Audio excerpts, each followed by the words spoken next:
આગળનું દ્રશ્ય નાટક દુર્લભો માનુષો દેહો.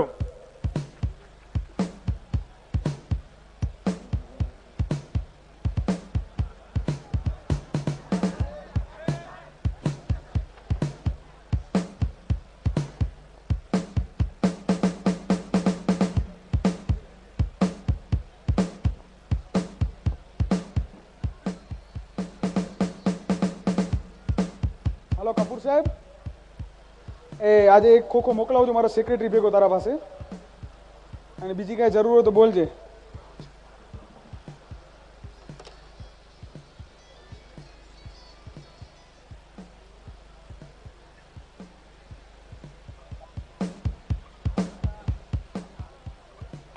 અરે બેટા, તું કોઈ ચિંતામાં એવું લાગે છે? તને કઈ લાગ્યું નથી ને કે કઈ થયું નથી ને? કોઈ સાથે ઝઘડો થયો કહી દેજે, આપણી પહોંચ છેક સુધી છે. અરે ના ના પપ્પા, લાગ્યું નથી અને કઈ ઝઘડોય નથી થયો પપ્પા. એક સ્વામિનારાયણીઓ મળી ગયો તો. પ્રોબ્લેમ જ ત્યાં છે. સ્વામિનારાયણ મળી ગયો તને? સ્વામિનારાયણ હું ધારું તો રસ્તે 4 રસ્તે ગોળી મારીને ઉડાડ દઉં. અરે પપ્પા, મને તો બહુ હેરાન કરી નાખ્યો. પેલું ને ગીતા ને રામાયણ ને ખબર જ નથી પડતી પપ્પા. અરે બેટા અહીંયા આવ, તું અહીંયા આવ. અરે આ પોતા થોતાની વાત તદ્દન ખોટી હોય. એ આપણે ગપ્પોડી વાત ક્યારે માનવી નહીં. પપ્પા એ તો એવું કહેતો હતો કંઈક પોથા થોતા એ કંઈક શાસ્ત્ર કહેવાય. શું કહેવાય પપ્પા? એ તો સ્વામિનારાયણ સંતો નવરા પડે ને, મોક્ષો કરવા ન પડે એટલે શાસ્ત્રો લખી લાગે, આ નિયમ પાડજો નહીં, આ નિયમ પાડજો નહીં. એટલે એ જંગલમાં જઈને શાસ્ત્રો લખવા બેસી જાય. બીજું લોકોને કઈ કામ ન હોય તો એ શાસ્ત્ર ના કહેવાય ને પપ્પા? શાસ્ત્ર ને કઈ અસ્ત્ર કેવું? અસ્ત્ર શસ્ત્ર. અરે સાચી વાત પપ્પા.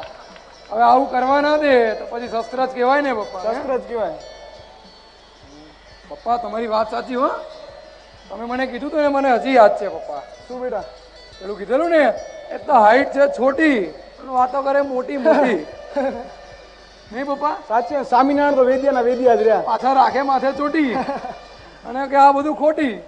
સાચી પપ્પા, આ તો આઈપીએલ ની રિંગ છે. અરે બેટા, આઈપીએલ પર સટ્ટો લગાવ્યો છે ને જરાક. આઈપીએલ મેચ ચાલુ છે. એ વાત સાચી પપ્પા. અને આ મનુષ્ય જન્મ મળ્યો ને બેટા, ખાઈ પીને એસારામ કરવું, આલે દારૂ પી, સિગરેટ પી અને હુક્કો પી, જલસા કરવાના, એસારામ ને શરાબ સુંદરી સિગારેટમાં રચ્યા બચ્યા રહેવાનું. આપણે પપ્પા પેલા સિગરેટ.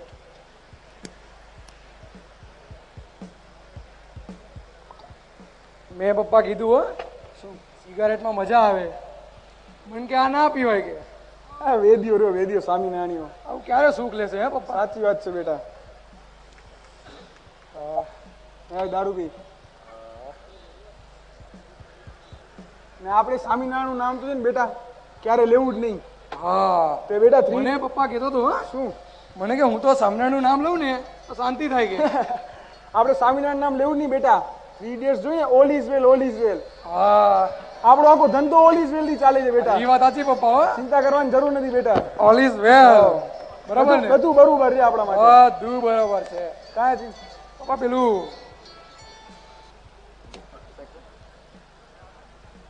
પપ્પા તમે પેલી ગોવાની વાત કરી હતી ને? હા બેટા, આ ગોવાની ટિકિટ લે. જેટ એરવેઝ પપ્પા.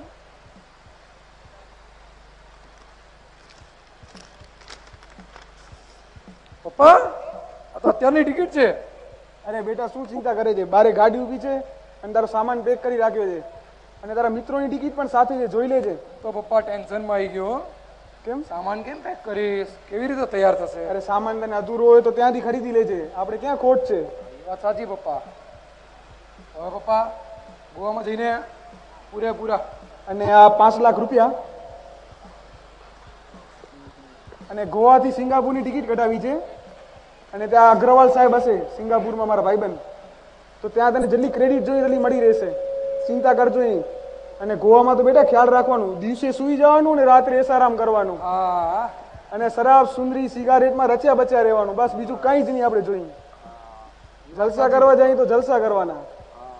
પપ્પા તો હવે નીકળું ને. અને આ તારા પપ્પા શેના માટે કમાય છે બેટા? તારા માટે તો કમાય છે. એ વાત સાચી પપ્પા. હવે હું જાઉં. જા બેટા. વાત થઈ ગઈ ને પપ્પા? થઈ ગઈ બધી. હું જાઉં છું હો ને પપ્પા.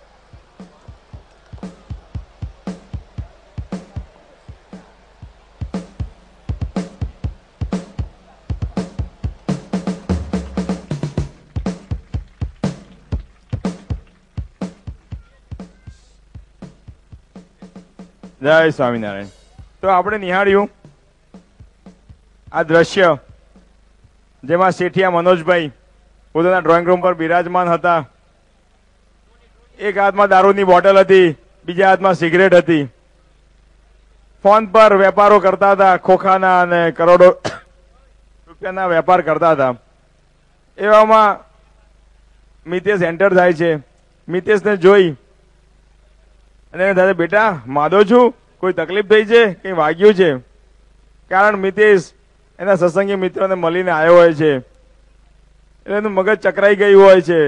એટલે બે જણા પોતાની વાતો ચાલુ કરે છે કે ભાઈ સ્વામિનારાયણ તો મળવું જ નહીં, સ્વામિનારાયણ તો વેદિયા હોય છે. અને પછી મનોજભાઈ શેઠ એના મોભા પ્રમાણે એના દીકરાને ગોવા ફરવા મોકલે છે. જેટ એરવેઝની ટિકિટ લાવ્યા હોય છે, મિત્ર મંડળ સાથે એને ગોવા ફરવા મોકલે છે. અને પાછી સલાહ આપે છે કે બેટા દિવસે સુઈ જવું અને રાતે જલસા કરવા. બને એટલા જલસા કરજે, શરાબ, સુંદરી અને સિગારેટમાં રચ્યો પચ્યો રહે છે. મનુષ્ય જન્મ એના માટે જ મળ્યો છે. મનુષ્યને મળ્યો હોય તો જેટલા થાય એટલા જલસા કરી લેવા. અને બેટા ત્યાંથી સિંગાપુર જઈ આવજે, એની ટિકિટ પણ મેં આમાં મૂકેલી છે. ત્યાં મારા બિઝનેસ પાર્ટનર ત્યાં છે, જોઈએ એટલી ક્રેડિટ તને ત્યાંથી આપશે. તો આ રીતે મનોજભાઈ શેઠ એના પુત્રને આ જ રીતની વાતો, આ જ રીતના સંસ્કાર આપી રહ્યા હોય છે. અને જિગ્નેશ 5 લાખ રૂપિયાની બ્રીફકેસ ટિકિટ લઈ અને ગોવા ફરવા નીકળે છે. ગોવા અને ગોવાથી સિંગાપુર જાય છે, ત્યાં એસો આરામ કરે છે અને ખૂબ જ જલસા કરી પૈસાથી ખરીદાતા દરેક મહોત્સવ કરી અને પાછો ફરે છે.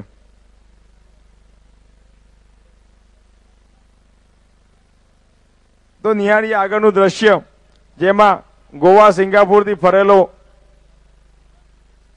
મિતેશ પાછો ઘરે આવે છે.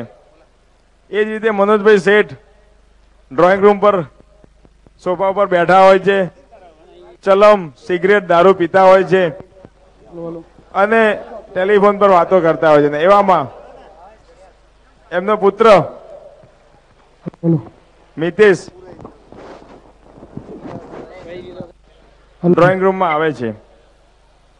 મિતેશ ગોવાથી ફરી તાજો માજો થઈને આવ્યો હોય છે અને બે જણા ગોવામાં શું જલસા કરે એના સંવાદો નિહાળે છે.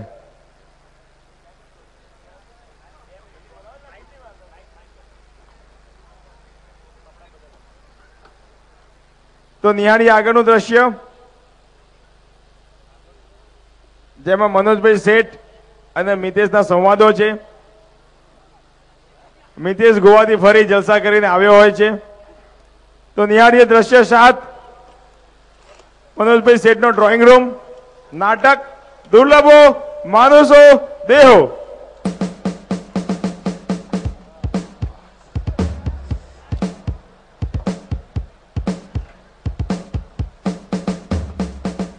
ઓ બેટા ગોવાથી આવી ગયો? હા પપ્પા આવી ગયો હો.